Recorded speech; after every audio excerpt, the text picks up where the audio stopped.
Tidak lupa Khatib berpesan kepada diri pribadi dan jamaah sekalian, marilah kita senantiasa menjaga nilai-nilai takwa kepada Allah Subhanahu wa Ta'ala. Jamaah Jumat rahimani wa rahimakumullah, tidak terasa kita berada di penghujung bulan Muharram yang merupakan bulan pertama di kalender Hijriah yang disucikan menjadi bulan Allah Subhanahu wa Ta'ala.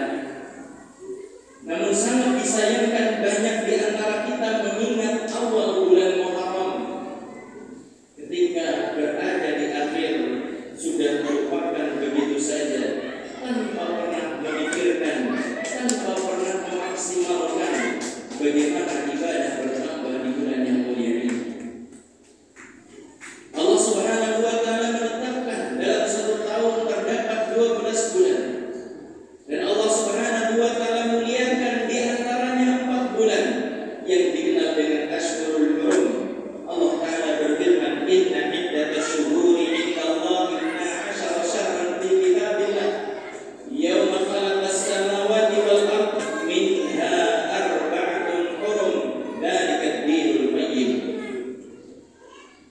Allah Subhanahu wa Ta'ala berfirman, sesungguhnya jumlah bulan di sisi Allah Subhanahu wa Ta'ala adalah 12 bulan. Pada ketetapan Allah Subhanahu wa Ta'ala ketika Allah ciptakan langit dan bumi. Demikianlah agama Allah yang lurus. Ada di antaranya 4 bulan yang dikatakan sebagai bulan haram, sebagaimana dijelaskan oleh Nabi sallallahu alaihi wasallam. Thalathatun mutawalliyah, 3 di antaranya berturut-turut.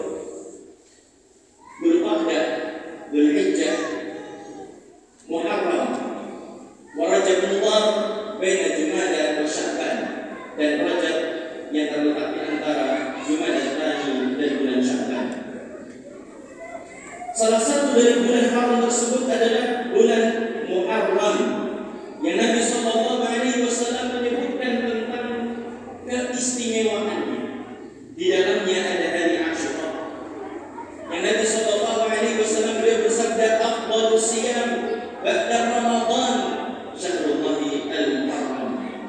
Seutama-utama puasa setelah puasa Ramadan adalah puasa di bulan Allah, yaitu bulan Muharram.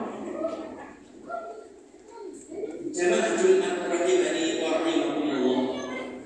Namun Muharram bukan hanya soal puasa Asyura. Muharram juga merupakan momen yang penting bagi setiap muslim ketika masih diberikan nafas di bulan yang mulia ini untuk melakukan introspeksi, untuk melakukan muhasabah.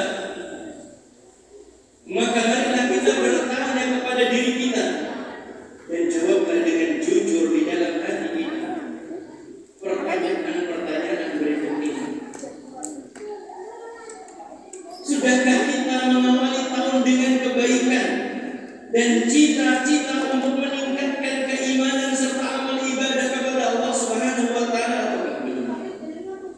Kalau seandainya kita dapati ibadah kita bertambah di bulan yang mulia ini, kalau seandainya kita dapati memang keimanan kita bertambah karena semakin banyak majelis yang kita datangi, yang kita belajar tentang Al-Quran dan juga hadits Nabi sallallahu alaihi wasallam, maka bersyukurlah kepada Allah Subhanahu wa Ta'ala. Namun kalau kita dapati di bulan yang istimewa ini kita masih biasa-biasa saja, maka segeralah untuk kembali kepada Allah Subhanahu wa Ta'ala. Pertanyaan yang selanjutnya,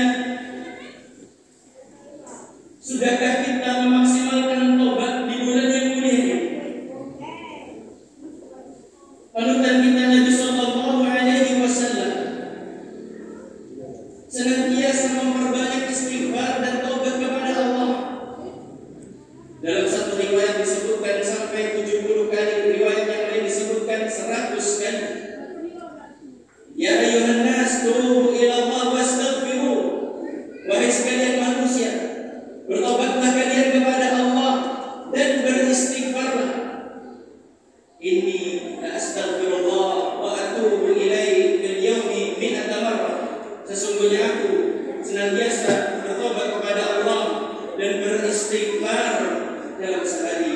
sampai 100 kali.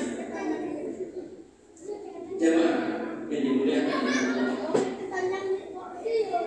beberapa hari yang lalu Allah berikan kesempatan saya untuk singgah di salah satu rumah lansia yang usianya sudah di atas 60-an semuanya, bahkan banyak di antaranya yang sudah 80 tahun.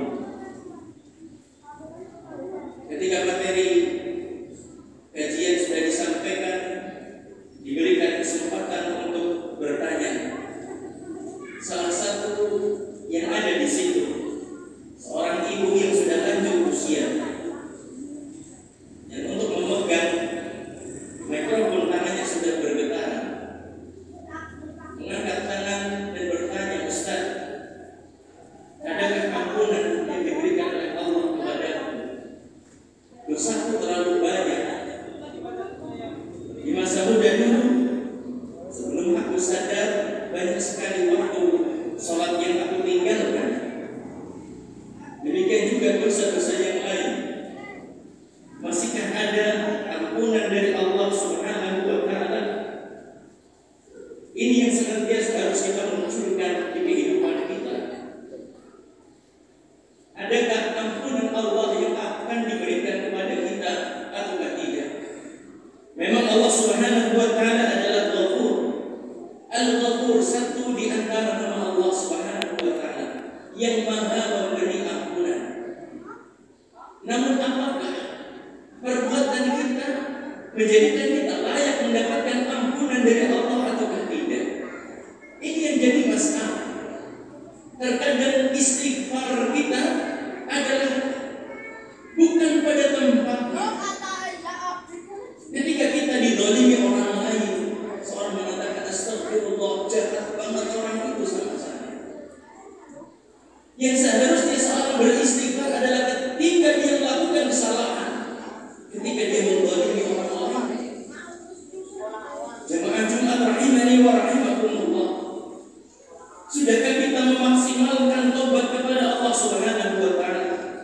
Sudahkah kita kembali benar-benar kepada Allah dan berikrar sebagaimana seorang ibu tua yang tadi saya katakan, yang benar-benar saya setiap hari, Ustaz, senantiasa menangis karena ingat dosa-dosa saya.